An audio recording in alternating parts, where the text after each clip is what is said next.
تازہ ترین ویڈیوز کے لیے چینل کو سبسکرائب کر کے بیل آئیکن اور آل نوٹیفیکیشن پر کلک کریں تاکہ آپ کو ملے ہر خبر سب سے پہلے۔ اور گوجرا موٹر وے پر کار میں مبینہ زیادتی کے واقعے کی تحقیقات کے لیے پولیس کو متاثرہ لڑکی کی تلاش جاری ہے۔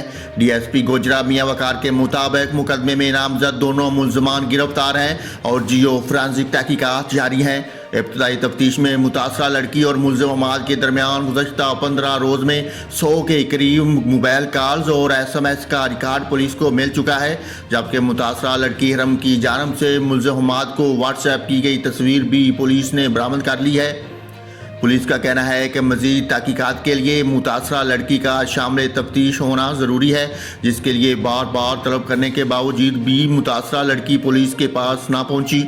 دوسری جانب تھانہ سٹی کے ایس ایچ او محمد اعجاز کے مطابق گرفتار ملزمان کو آج جسمانی ریمانڈ کے لیے عدالت میں پیش کیا جائے گا۔ ناظرین، جہاں پر آپ کو بتاتا چلوں، مقدمے کے متن کے مطابق 11 اکتوبر کو ملزم نے لڑکی کو نوکری کا جھانسا دے کر بلایا اور زیادتی کی۔